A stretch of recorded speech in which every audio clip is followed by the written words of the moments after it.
You are working 60 hours a week and most people don't even know your name. In today's digital world, if you're average, that means you're invisible. If you want to stop chasing leads and you want them to come to you, then you need a personal brand. I understand you're probably a high achiever, but you might be stuck in a success trap. You have money, but you don't have time. You spend a lot of time in your car, driving from home to home, or you're in meetings, or you're on the phone. You try to post on social media, but it feels random and you don't have a system. You're kind of like Homer Simpson. You're an average worker in an old system. The cost of staying average today is high because 10% of the people are getting 90% of the rewards. Without a brand, you're just a struggling boutique trying to make enough business to survive.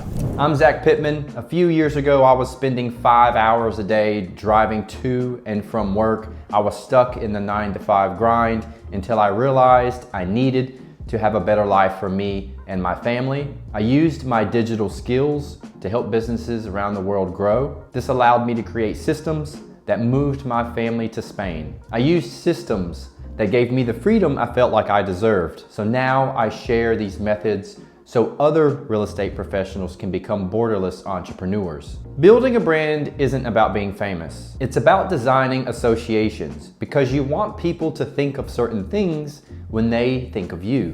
When they hear your name, do they think intelligent, real estate, money, business, luxury?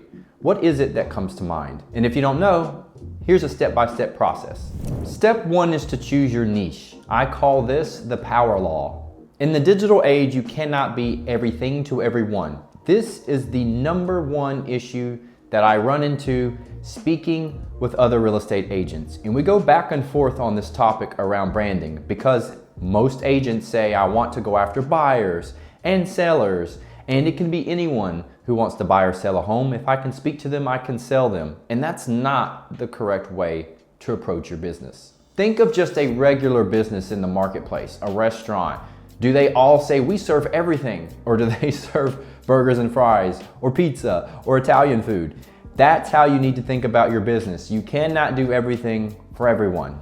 You need to niche down, and that is the power law, where you are associated with one thing, which could be high-level executives who love to run marathons. This makes you the go-to key person of influence for a specific person looking to do business. But it doesn't always have to be a specific person. It could be just selling homes and listings. It could be buying homes, but specific buyers, specific areas, specific interests, specific anything that doesn't fall under being illegal, like race, for example.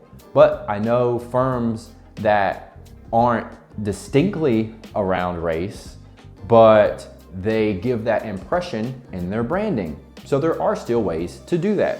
So look at what you want to focus on and pick one lane. Step 2 is to use the blue elephant method. You need a brand identity, and my identity is a blue elephant for strength and knowledge and trust. You need a blue elephant. It doesn't just have to be your logo. My identity just happens to be the logo, and I try to use it as much as I can, and I've changed it a few times, but the identity you have should be your tonality and your personality. You want to make sure you come across as a matter of fact or confident or whatever your brand is associated with, which could be somebody that's funny or fun to hang out with, or you tell it like it is, or you simplify things. But your blue elephant should be your identity, and you need to decide what that's going to be. Then you need to market to where your audience is, whether that's social, email, videos, heck, it could be billboards. Most people think that branding is a series of lucky steps, and that couldn't be more incorrect. A brand is infrastructure. You need a system that captures attention. That means marketing every day. This could be writing, it could be videos, but all of those will boost your SEO, which allows you to be discovered. You need what I call an AED system. Decide what you want to automate. This is for lead flow and emails. It's things you don't need to touch. Then E is for eliminate. What are the things stopping you from marketing and getting your brand out into the market? And D is for delegate. Can you create some type of AI agent or outsource to a freelancer the work that you don't need to be doing because you need to focus elsewhere? Once you've figured out your AED, your brand, your niche, now you put all of this into a system that continues to run itself with you being the head of that system to ensure it delivers appropriately.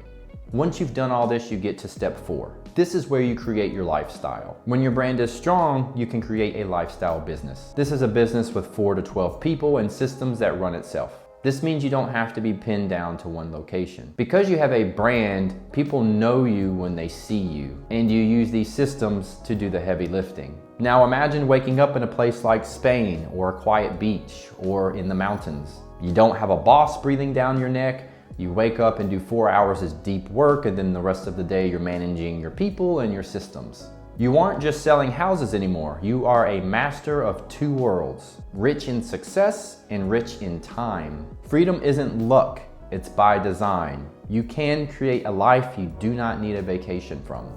So I want to know, if you could pick one word that people will associate with you when they see your face or hear your name, what would it be? Leave it in the comments. I'd love to know what it is, and I'll see you in the next video.